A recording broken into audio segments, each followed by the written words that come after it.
a história dos presidentes do Brasil. Olá, galera! Sejam bem-vindos ao canal.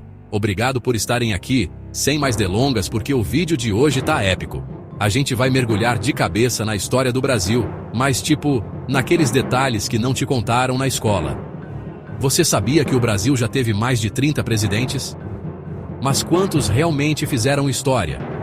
Quantos mandaram bem, mandaram mal ou mandaram pizza? Pois é, meu amigo.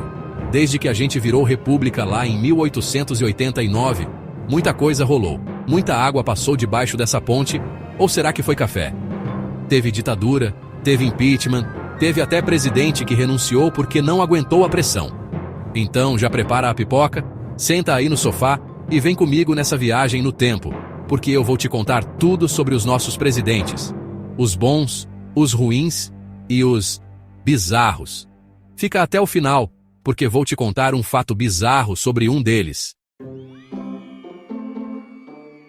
E aí, galera? Preparados para desvendar os mistérios da República Velha?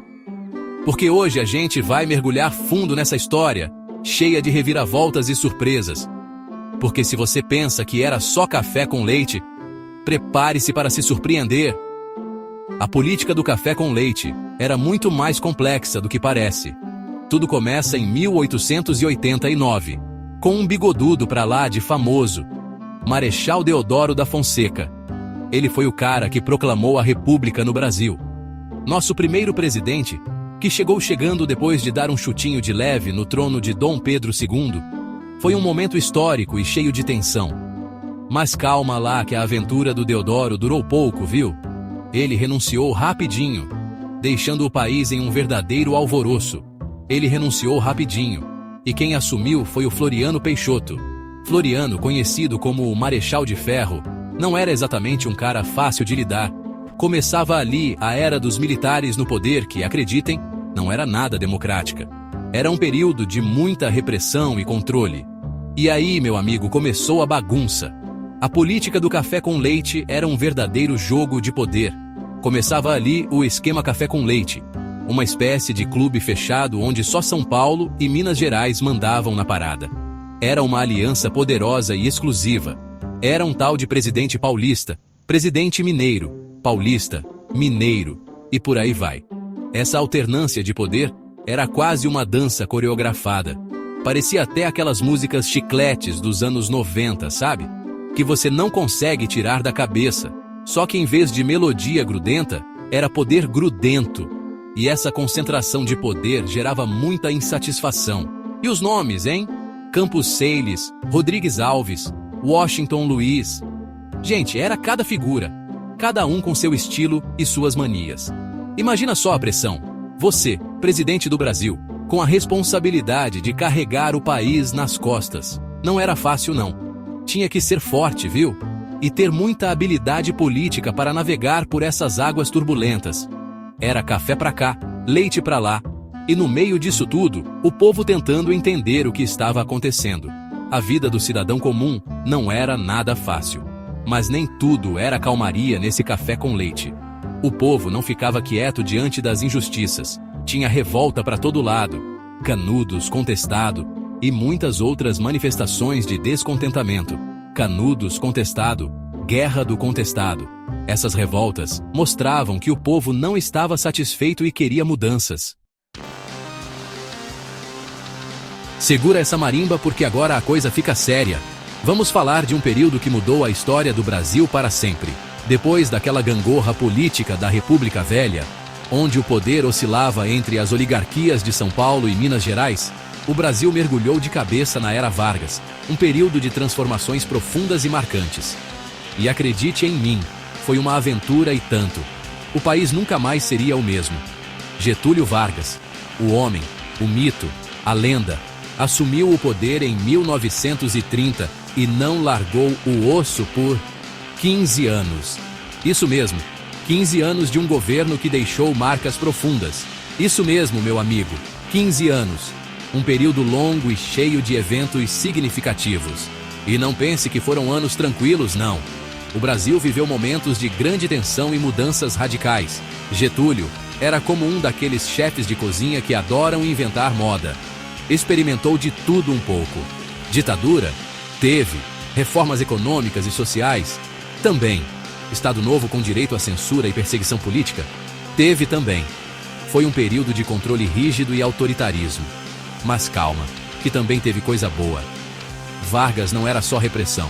Vargas investiu pesado na industrialização do Brasil, criando uma base industrial que impulsionaria o desenvolvimento do país nas décadas seguintes.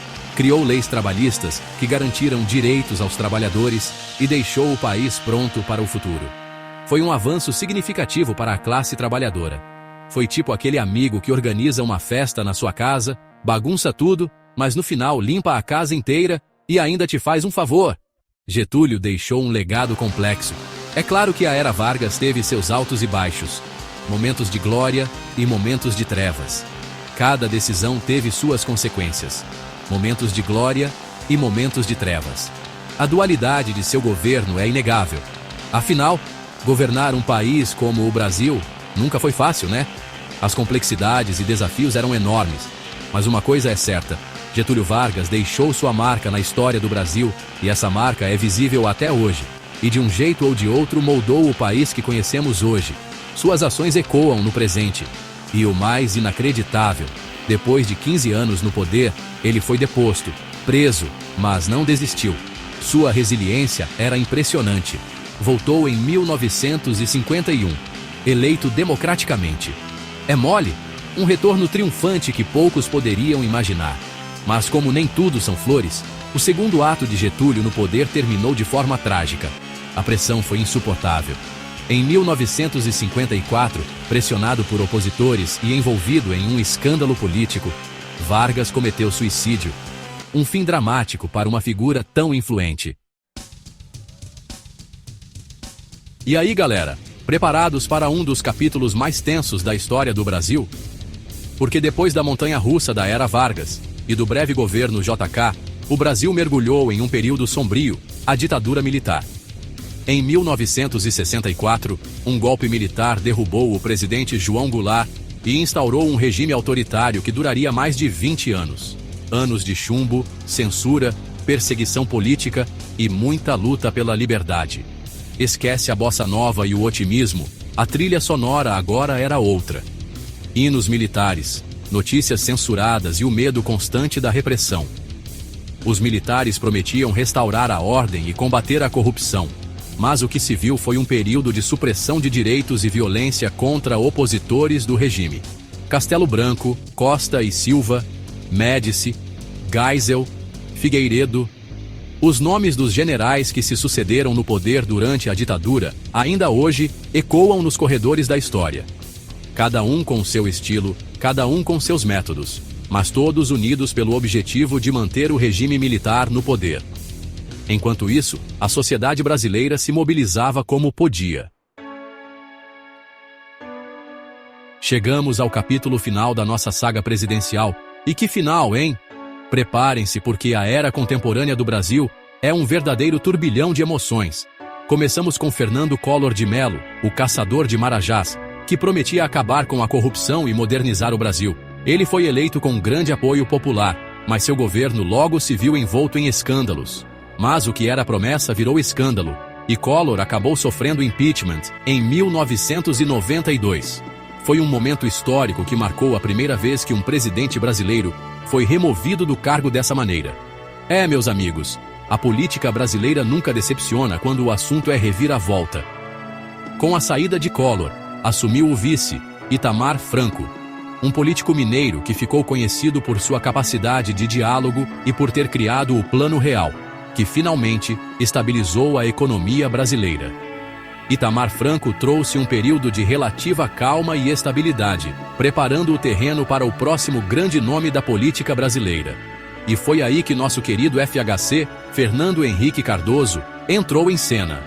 Eleito em 1994 e reeleito em 1998, FHC deu continuidade ao Plano Real, privatizou estatais e consolidou a economia brasileira, mas também enfrentou crises, como o apagão de 2001 e protestos contra suas políticas neoliberais. Esses desafios não foram fáceis, mas FHC conseguiu manter a estabilidade econômica. E então, em 2002, aconteceu o impensável: o metalúrgico Luiz Inácio Lula da Silva, o Lula, foi eleito presidente do Brasil. Era a primeira vez que um partido de esquerda chegava ao poder no país, e as expectativas eram enormes.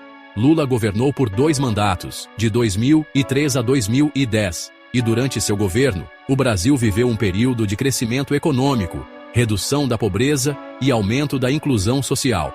Programas como o Bolsa Família e o Fome Zero se tornaram referência mundial no combate à miséria. Mas nem tudo foram flores durante os governos Lula. O escândalo do Mensalão em 2005 abalou o país e lançou dúvidas sobre a ética na política brasileira. Esse escândalo envolveu a compra de votos parlamentares e foi um dos maiores casos de corrupção da história recente do Brasil.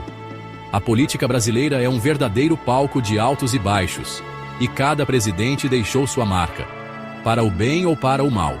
E assim, encerramos este capítulo, mas a história continua, sempre cheia de surpresas e reviravoltas.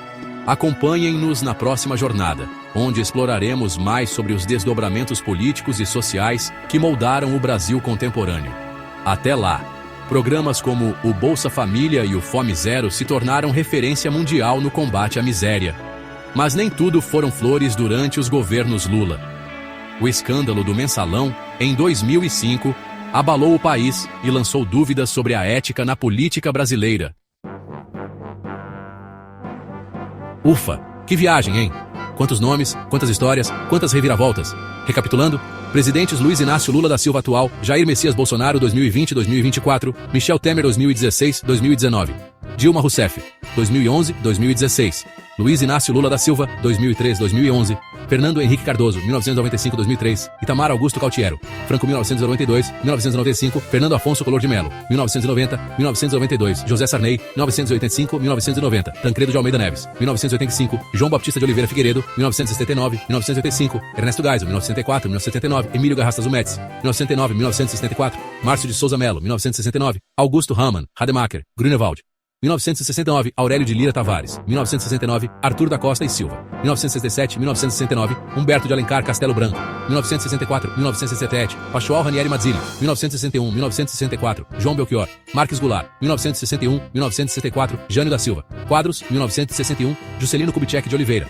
1956-1961, Nereu de Oliveira Ramos, 1955-1956, Carlos Coimbra da Luz, 1955, João Fernandes Campos Café Filho, 1954-1955, Getúlio Dornelles Vargas, 1951-1954, 1930-1945, Eurico Gaspar Dutra, 1946-1951, José Linhares, 1945-1946, Augusto Tasso Fragoso, 1930, José Isaías de Noronha, 1930, João de Deus Mena Barreto, 1930, Júlio Prestes de Albuquerque, 1930, Washington Luiz Pereira de Souza, 1926, 1930, Arthur da Silva Bernardes, 1922, 1926, Epitácio Lindolfo da Silva, Pessoa, 1919, 1922, Delfim Moreira da Costa Ribeiro, 1918, 1919, Venceslau Brás Pereira Gomes, 1914, 1918, Hermes Rodrigues da Fonseca, 1910, 1914, Nilo Procópio Peçanha, 1909, 1910, Afonso Augusto Moreira Pena, 1906, 1909, Francisco de Paula Rodrigues Alves, 1902, 1906, Manuel Ferraz de Campos Sales, 1898, 1902, Prudente José de Moraes e Barros, 1894, 1898, Floriano Vieira Peixoto,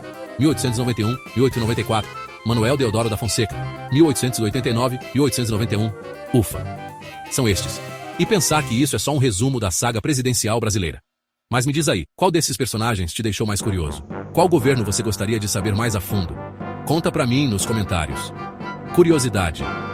Você sabia que Rodrigues Alves foi eleito 2 vezes, mas nunca assumiu o segundo mandato porque morreu antes? E não se esqueça de deixar o seu like se você curtiu esse mergulho na história do Brasil. Se inscreve no canal para não perder os próximos vídeos e compartilha com os amigos. Porque história, meu amigo, é para ser compartilhada.